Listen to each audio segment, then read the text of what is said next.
along. He's got no enthusiasm. All right. Today we are doing the one of the winners in the BFFF, the Left Hand Brewing Company Milk Stout. Left Hand is coming out of Longmont, Colorado, a favorite of this beer friend.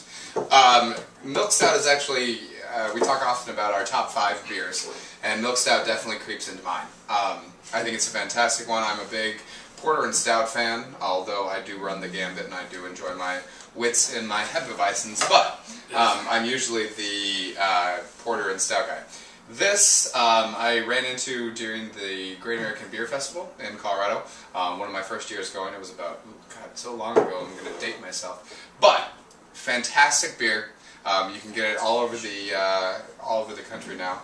We actually got the 6-pack here in New York City at the Whole Foods. So this is a very big treat for me to have this beer, one of my favorites, and I think this was the absolute winner out of the Stout and Porter bracket. So, I believe it was. There you go. Alright, cheers.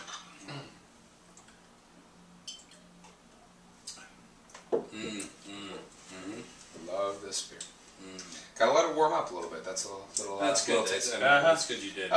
Phil, you did your What'd you think of it? It's good. I mean, it's definitely got a good amount of coffee overtones as well, which, you know, labeling it a milk stout may throw you off a little bit when you taste the coffee coming right off the top of it. But I think warming it like you did, letting it warm up, it's pretty close to room temperature. It's probably like 45 or so degrees.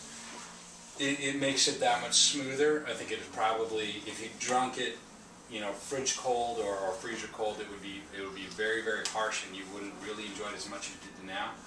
It's very bland, and that's from experience. Pulling it right out and being like, I can't wait a minute.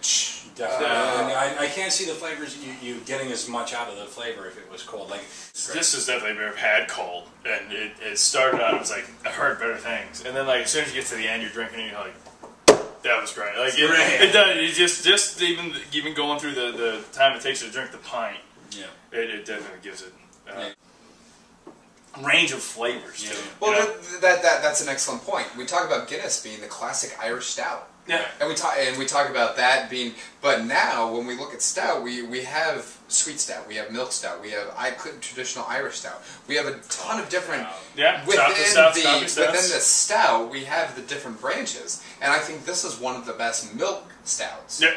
And granted, it's not taking on and saying like, oh, we're going to make up some stout categories so we're the best. Like there's quite a few milk stouts out there, and I think this is a fantastic example of one that's creamy enough to remind you of the milk part of it, but yet you can definitely taste it. This is not a pilsner. This is not a pale. This is not an amber. No, this is a stout. Yeah. Phil, what do you give this? Closing statements. Closing arguments. I'll give it 8.5. Okay. Explanation. Why? Explain it out there. Maybe 9, 8.5 to a 9, because this is probably the best milk stout that we've had so far. Probably the best milk stout that I've had. Milk stout ever, probably. No. So, but it's not. I mean, I can imagine something maybe slightly smoother, less coffee-wise, but more creamy on that side to get it a little bit more balanced there. Because my first reaction was that this should be a coffee stout. So that pulls me down a couple of points. So maybe about 8.5. Cool. Yeah, I mean, I was going to give this just a strong 8. I mean, I really like it. One of the better beers I've had. And I mean, my rating system is much lower than everybody else's. Apparently, because I drink way too much beer. Beersimus. Way too much. Graham? I'd have to probably give this a 9. I'm gonna go straight 9 with it. You would. So, I give it above a 9. I really enjoy this beer. I threw it in my beer friends bracket for the stout category because I knew it would do well. And yeah, I'm loving the fact that we did this first 6-pack. No, and I think it's worth to mention actually, even because it's especially printed on the bottom, is that it says brewed with clean energy, powered by simplesolar.com electrical systems. I think that's actually really important. I'm actually very impressed with Left Hand breweries for powering their brewery by solar power or any sort of natural power, whether it's any brewery that does either solar or wind or hydro or whatever, that's embracing that kind of progressive part about power management for the way that they provide provide power for their process, I think, is very admirable. Yeah. And the fact that they're partnering with these people and advertising on their bottles, I think, is very fantastic. Yeah, it's happening more and more among breweries, and it's really just, it shows an environmental consciousness that it may be spreading quickly through the brewing community. I hope so.